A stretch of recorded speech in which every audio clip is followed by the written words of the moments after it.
What's up, you guys? Welcome to my YouTube channel. It is the Financial Room. As promised, I am here today with the topic that I had already highlighted on my social media pages: how to live well with below your means. If you hear me say this and you feel miserable, you probably have the wrong perspective on what living below your means actually means. So living below your means simply means that you spend less than you earn every month. I will take you through just how you can do that. Simple steps, very basic. It is not complicated, not rocket science, so anyone can get it right, okay? People who are financially free have learned to live well below their means. We all have fallen victim of once we get a promotion or a better job or we get a raise at work, we all think that we need to have an upgrade in our lives. This could come as a form of your iPhone XR is not good enough for you anymore and you think that you need to upgrade it, or your car, you feel that you need a bigger car or a fancier car, a bigger TV screen, a better hood to live in, or moving at a completely different apartment, even more expensive. It is not wise to do so unless if you completely afford it, and it will not be strenuous to you and your savings and your investments and your future plans on your finances. Just a little extra money, G.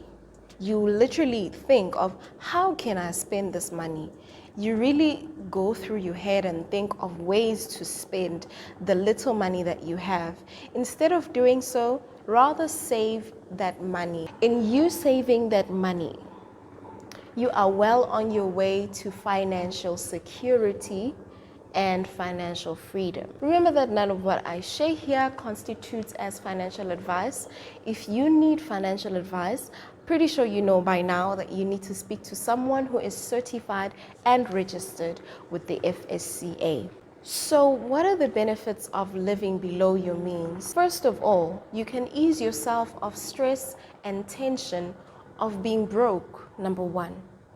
Being broke stresses a lot of people out, whether it's just after payday, 10 days after payday, whenever. Other people, when they are broke, they just feel like my whole world is over.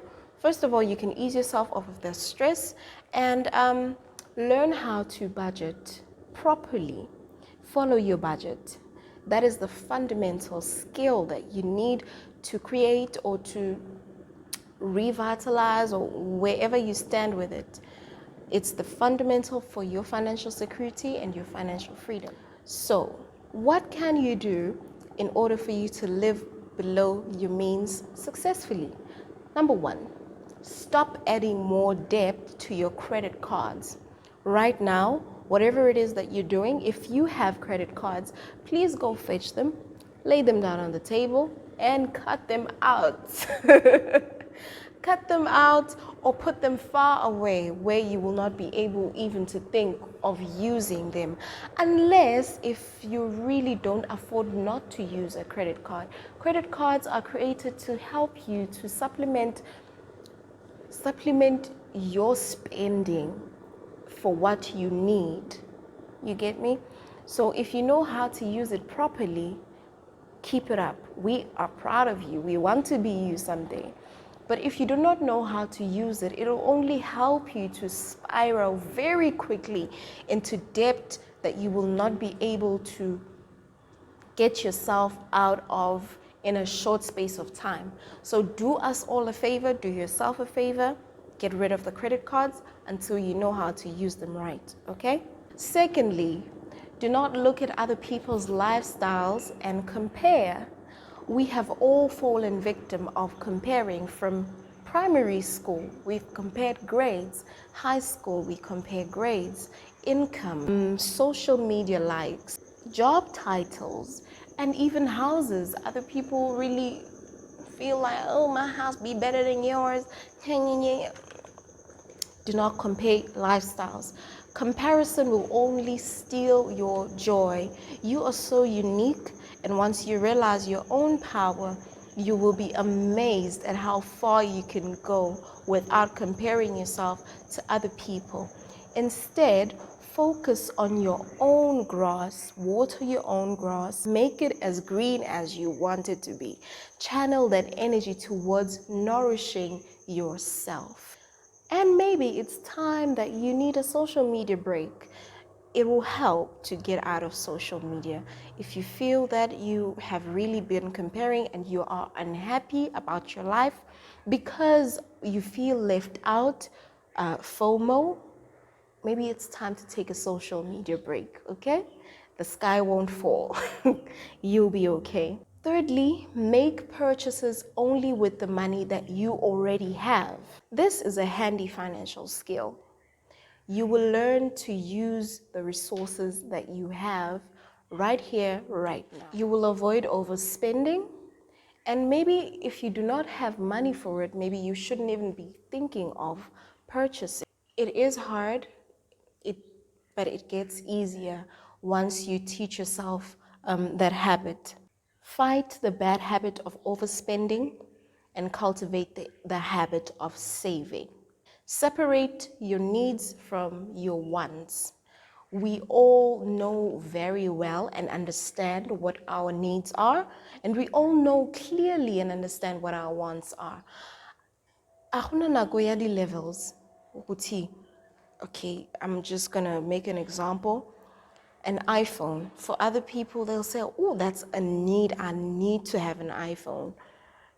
Other people see it as a want. As long as I have a cell phone and somebody can call me and get a hold of me, I'm good.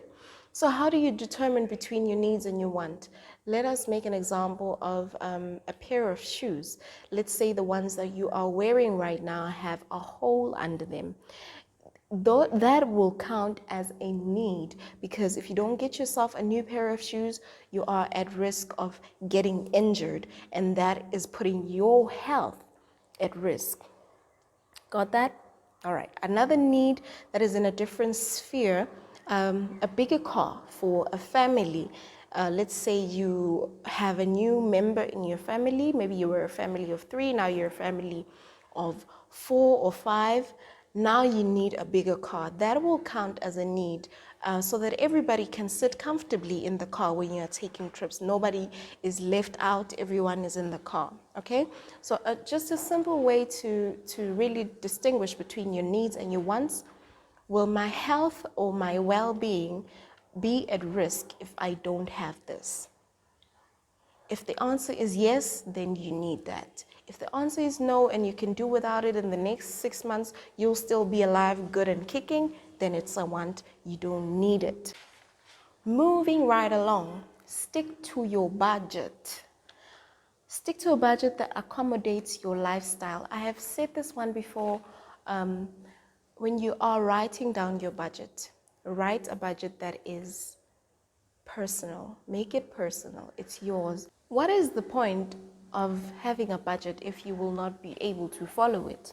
So have a discipline to do the budget and to follow it.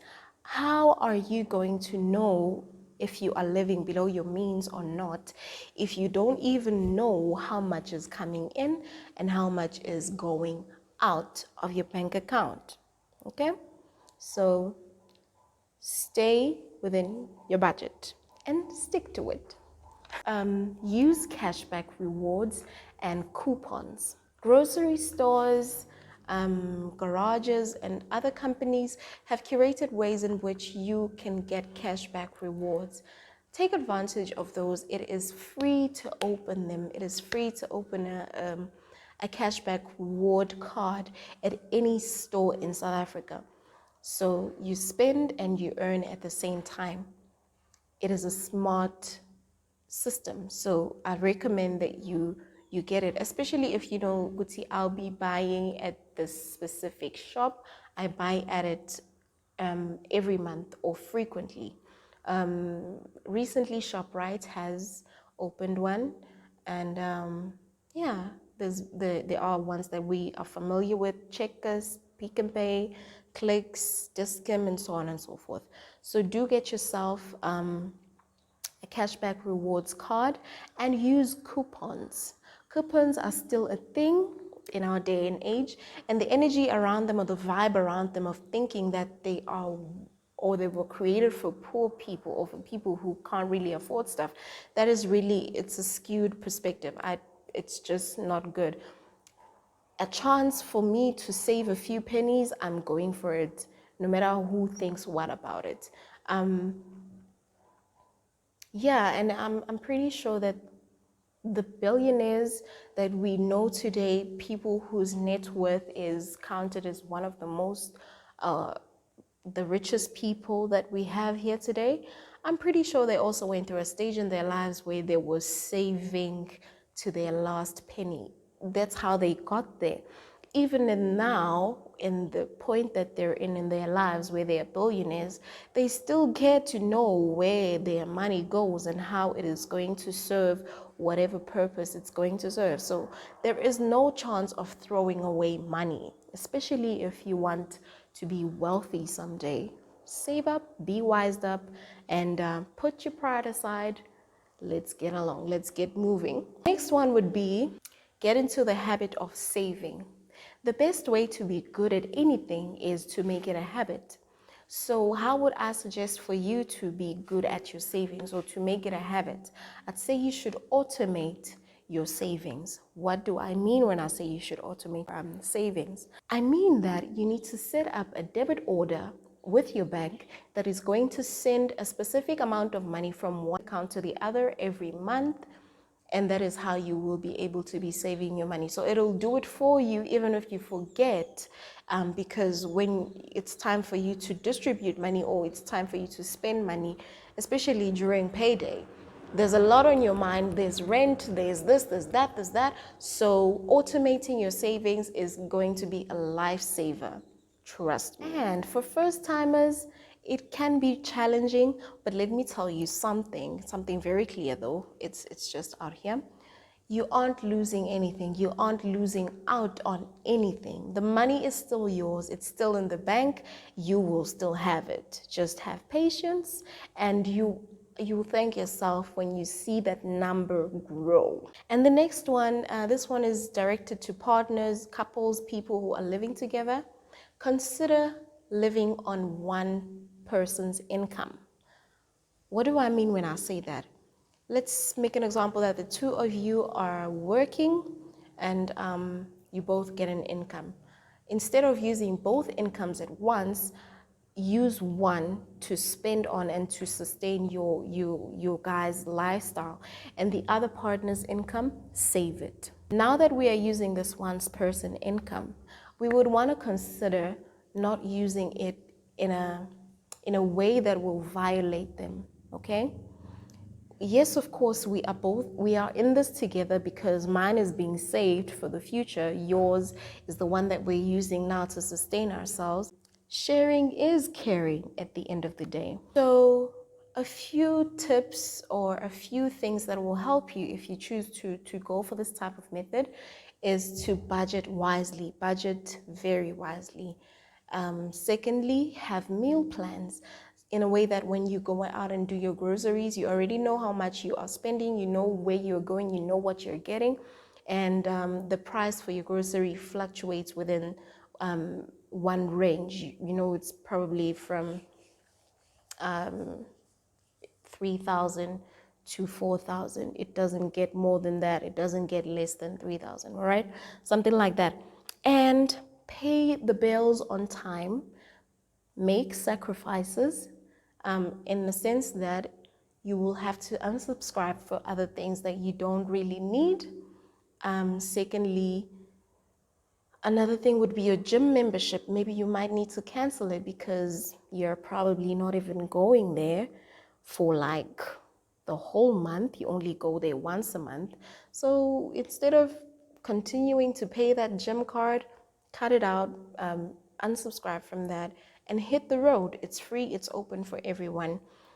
And okay, yeah, that's it. The idea around this is it is cheaper when you are staying by yourself and when you are staying as a couple. The minute you have children in the equation, it won't be as it used to be.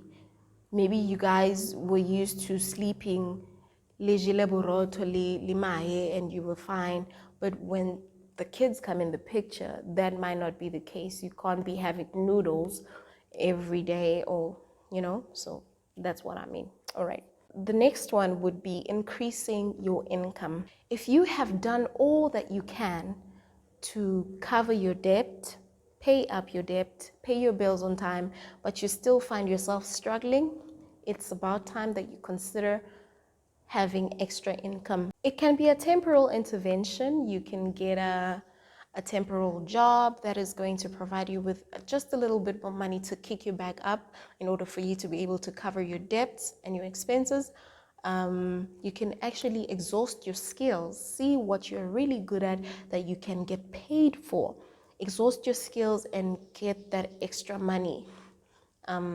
It'll come in handy, and then you will be able to now build your emergency fund. If it's your emergency fund, you'll be able to invest now properly and be on your way of building wealth. The bottom line is, once you get in the habit of living below your means, you're in a greater chance of achieving financial freedom. It gives you a fighting chance in this wealth scale. Remember to incorporate the skills that I have mentioned in this video little by little. It'll help you try every day, every week.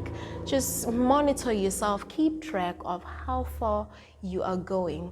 Little progress is better than no progress at all. And the benefits of you doing this and taking yourself seriously, you will be happier, you will feel healthier, your family is going to be at a better state of mind, because now we have all of this happy vibe going on. Nobody is stressed out every day, every minute about every cent that is being spent. Really, you shouldn't have to live from paycheck to paycheck. You deserve to live freely and fully. All of us do. Remember when I started, I said to you, anybody can achieve financial freedom. So, with all of that said, be on your way of clearing off your debt, living below your means, and evaluating where you stand, and start saving for things that are really important to you. That's all I have for you today. Please subscribe, like this video, comment, and share with your friends. Make smart money choices, and I'm sure you know by now that you're in the right place. Please tell your friends about this channel. I will see you next time. God bless. Bye-bye.